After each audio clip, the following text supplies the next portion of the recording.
Welcome to Rowdy Rants. I'm Rowdy. Thank you for coming. For those of you that are coming back, thank you for coming. I appreciate your patronage. I'm going to talk about the lawsuit from the Justice Department against the state of Georgia on voting rights. I'm also going to talk a little bit about what the obvious objectives are to me. All this, of course, is my opinion.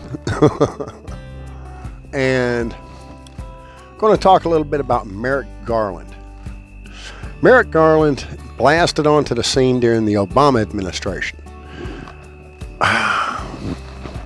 This was after Obama had gotten Obamacare through, and you had a Republican-controlled Congress. We had an opening on the U.S. Supreme Court, and Republicans in no way, manner, shape, or form were going to seat a left-leaning justice. As is typical and always has been typical, a lot of people try and say that the Republicans stole that seat by not seating Merrick Garland, which is a bunch of bullshit. Historically speaking, if the Senate and the president are from the same party and a seat opens up, they seat a justice. If the president and the Senate are opposing parties, they never have seated a justice. Now, of course, the Democrats would have you believe that because of this and because Trump was able to seat 3 justices, that the U.S. Supreme Court is broken. What I've got to say is, if you look now at Merrick Garland's performance and his hard left leanings and how he is using the Justice Department to infringe on state sovereignty, I'm real glad he's not on the U.S. Supreme Court, because he's an ass clown. Okay. Merrick Garland has announced lawsuit against the state of Georgia, and they are alleging that the new laws enacted by the Republican-led state legislature are racist and disadvantage black people, which okay, first off, they don't have to win the lawsuit to meet their objective. They don't even have to make sense. That's one thing you need to realize. The objective of the lawsuit is to tie up the new law in the state of Georgia and to have it lifted, removed, put into abeyance, whatever. What they want to do is twist the state legislature's arm to change the law so that there's no ID required. And they want to do this. They need to at least lay the new law into abeyance for the 2022 elections, because they aren't 100% sure that they can keep the seat gains that they got with the new laws enacted. Now, they're making a whole lot of noise about these new laws, which I don't see how a law can particularly disadvantage one race or the other. I'm unaware of how laws can be tailored to disadvantage one particular race. They're making a great big foo-for-all about not being able to hand out food and drinks within 150 feet of a polling location. Okay, what you've got to understand is you're not allowed to have signs within 150 feet. You're not allowed to be out there electioneering within 150 feet. And what's been happening is they've got people running up wearing their Biden hat and their Biden jacket, carrying their Biden can cooler, wearing the little propeller on top of the Biden hat with Biden on it too, offering them a Biden water and a Biden snack. Okay, yeah, sure. No. Okay, you can have locations within sight of people waiting in line that are self-service. There's nothing wrong with that. But that's not good enough for the Democrats. So why are the Democrats fighting this so hard? Okay, they're fighting it so hard because they know that the time you have most to influence a voter is when they're going through the door. Because a lot of people don't make their mind up until they're actually there in front of the polling machine. Okay? I'm not even going to stay dug into that for long. The ballot drop boxes. Everybody's making a big stink about how they're disenfranchising voters with the reduction in the number of drop boxes, and how historically the voters have been disadvantaged. Yo, slick.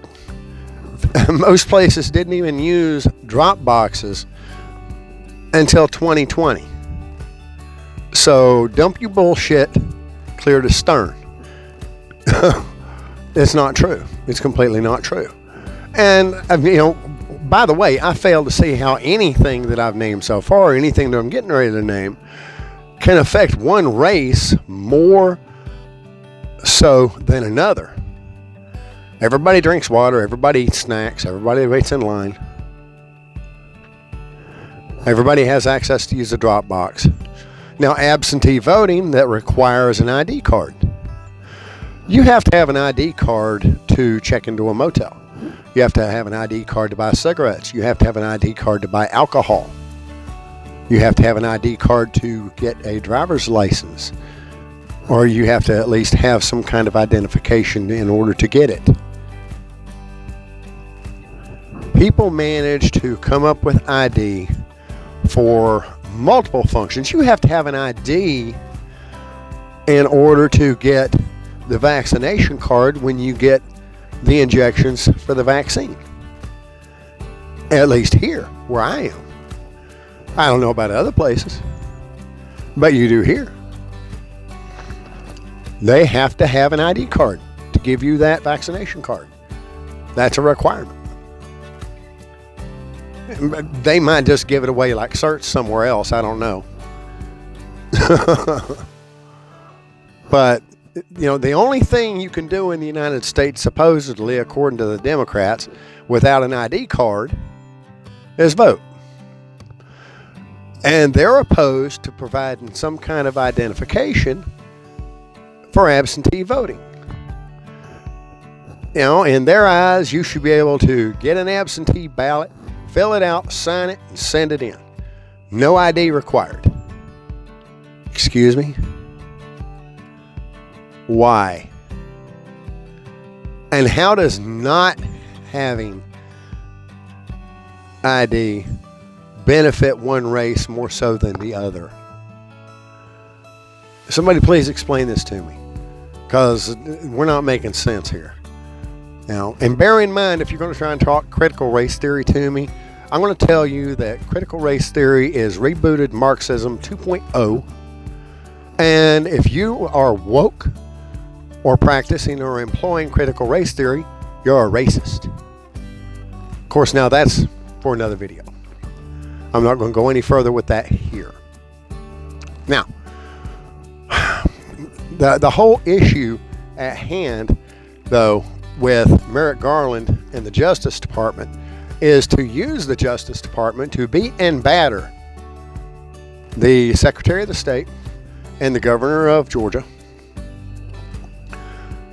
and to try and make a deal.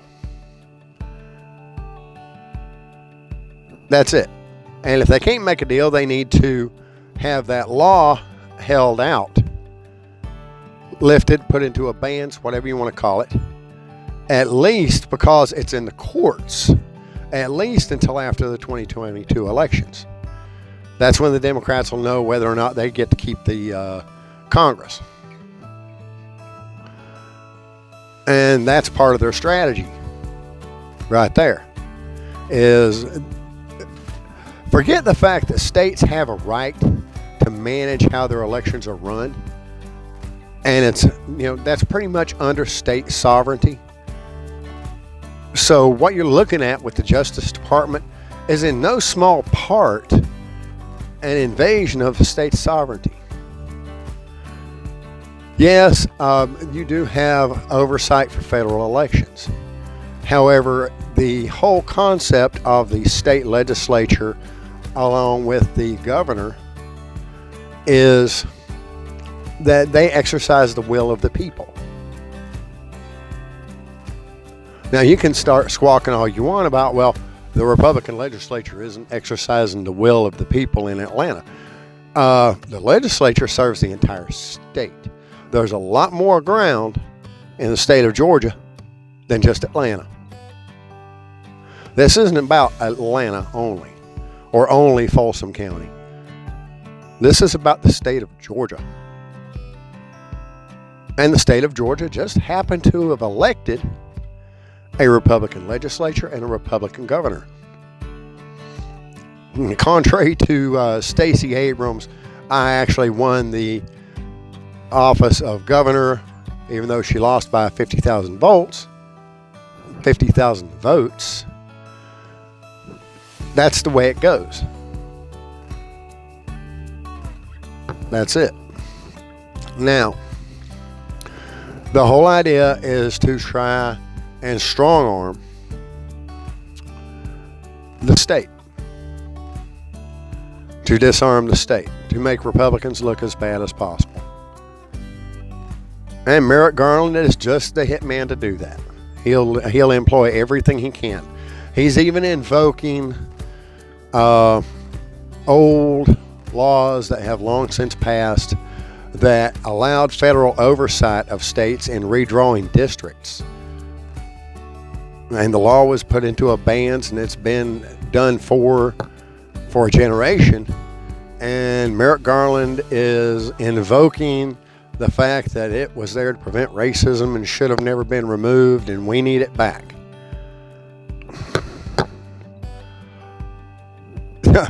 That's just another good example of the Democrats twisting people's arms.